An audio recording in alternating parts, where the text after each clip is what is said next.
My simplest definition is it's just like stuck emotion.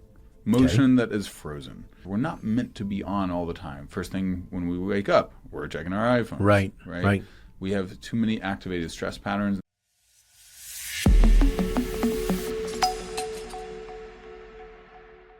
I think when people think of trauma, is it reserved just for people in the military or first responders or people that were beaten as a kid growing up? Like, what do you really mean by trauma and PTSD? So from a layman's definition, my simplest definition is it's just like stuck emotion. Motion that is frozen. And I even essentially got that from Peter Levine, one of the top trauma experts.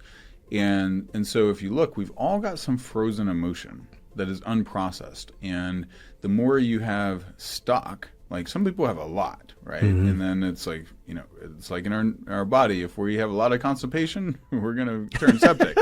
Okay? We're supposed to process it out. What are you, Docalax then for emotions? No. Yeah.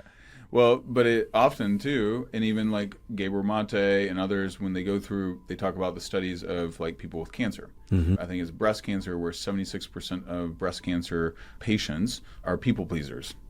They have unprocessed, and so there's emotion manifest in our body, and there's a frequency, like we know chemically it releases cortisol if you're in a stressed, anxious state.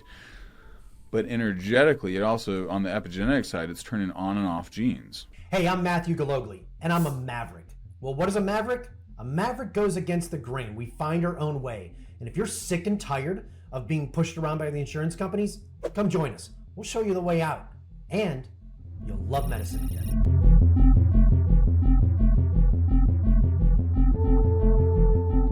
Gabor Maté cites in his book Myth the Normal, I think there's a study, they took 500 cancer patients, and they had these cancer patients, and if I remember exactly correct, basically 90 days of meditation, breath work, intentionally calming their nervous system. And on average, out of the 500, they found 136 genes per person were turned off.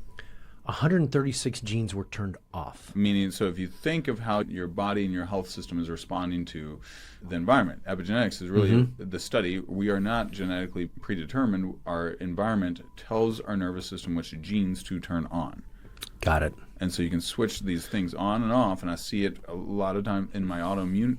Probably 70% of my clients have an autoimmune disease. Really? Especially women. And women are about 3 times more likely to get an autoimmune disease. Why? Why is that? I don't know exactly why. I don't think anyone really knows.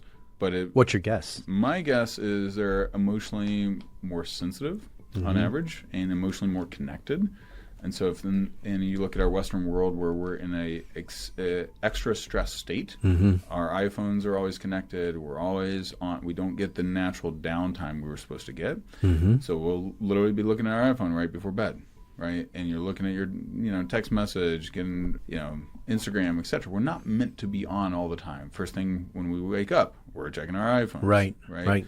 We have too many activated stress patterns, and I think the female physiology is a little more. And you look at pro athletes, like female athletes get injured, like there's more ACL, MCL. Oh times. yeah. My orthopedic surgeons could. Yeah. I'll have one of them on, and they'll talk about it. The numbers are staggering. Yeah. And the impact of like when they're, the estrogen releases around their cycle, period, and everything. That's when they all too. Yep. Which, by the way, is a complete opposite. And that's why I think the Williams sisters are the two greatest athletes of all time, because they've won so much. Yeah. And they have to deal with way more than guys do. Yeah, it's true. Yeah.